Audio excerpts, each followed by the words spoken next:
Berfirmanlah Tuhan kepada Musa. Pada hari yang pertama dari bulan yang pertama, haruslah engkau mendirikan kemah suci, yakni kemah pertemuan itu. Kau tempatkanlah di dalamnya tabut hukum, dan kau pasanglah tabir sebagai penudung di depan tabut itu. Kau bawalah ke dalamnya meja, dan taruhlah di atasnya perkakas menurut susunannya. Kau bawalah ke dalamnya kandil, dan kau pasang lampu-lampunya di atasnya.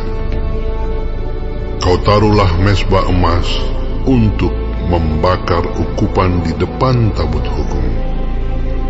Kau gantungkanlah tirai pintu kemah suci.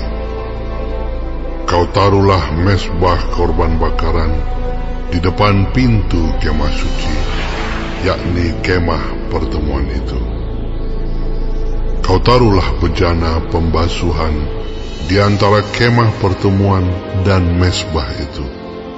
Lalu kau taruhlah air ke dalamnya. Haruslah kau buat pelataran keliling, dan kau gantungkanlah tirai pintu gerbang pelataran itu. Kemudian kau ambillah minyak urapan, dan kau urapilah kemah suci dengan segala yang ada di dalamnya.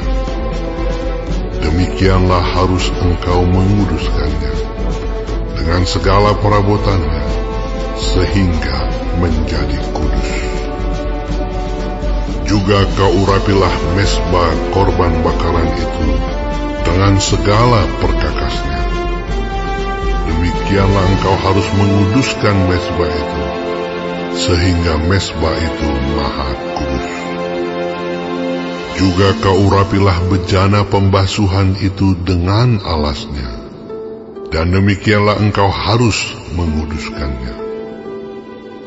Kemudian kau suruhlah Harun dan anak-anaknya datang ke pintu kemah pertemuan, dan kau basuhlah mereka dengan air.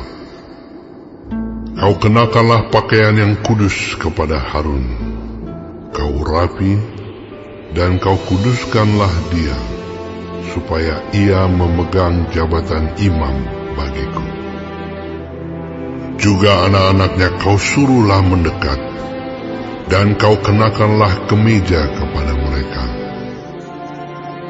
Urapilah mereka, seperti engkau mengurapi ayah mereka, supaya mereka memegang jabatan imam bagiku.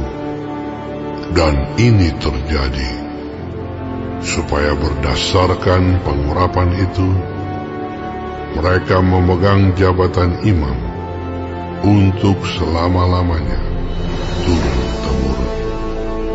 Dan Musa melakukan semuanya itu tepat seperti yang diperintahkan Tuhan kepadanya, demikianlah dilakukannya. Dan terjadilah dalam bulan yang pertama, tahun yang kedua, pada tanggal 1 bulan itu, maka didirikanlah kemah suci.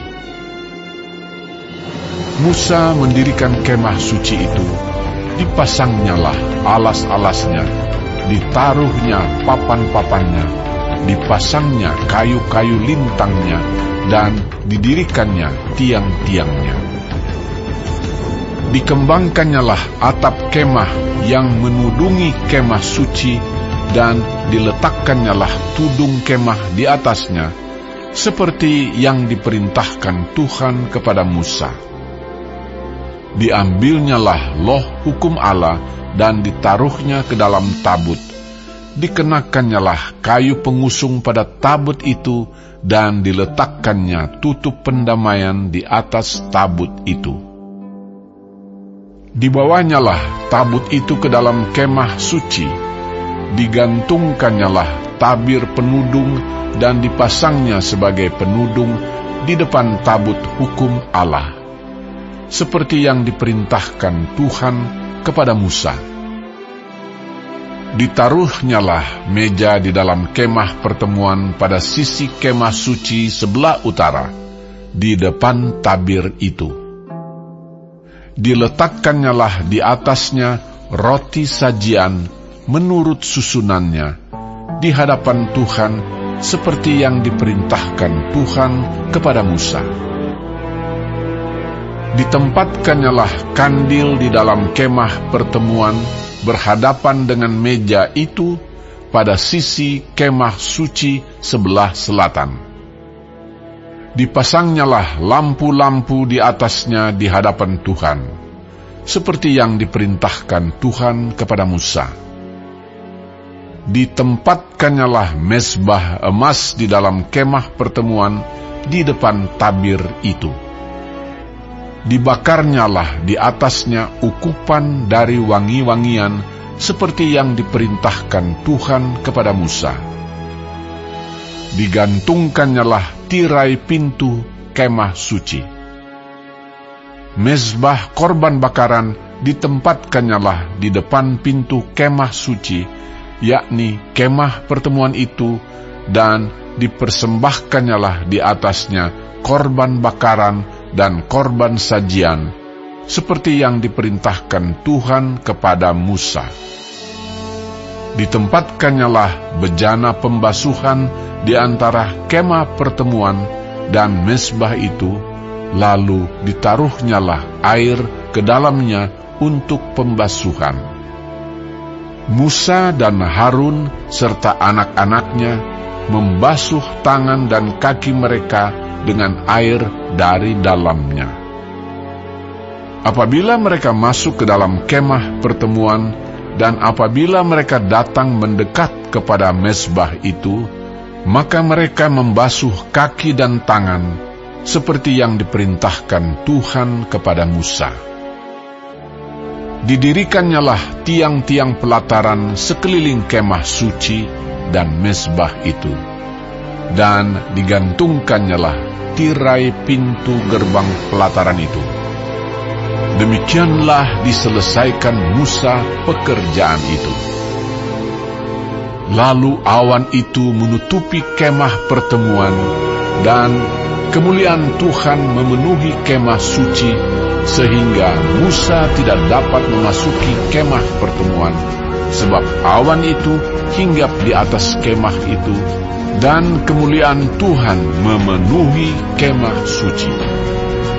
Apabila awan itu naik dari atas kemah suci, berangkatlah orang Israel dari setiap tempat mereka berkemah.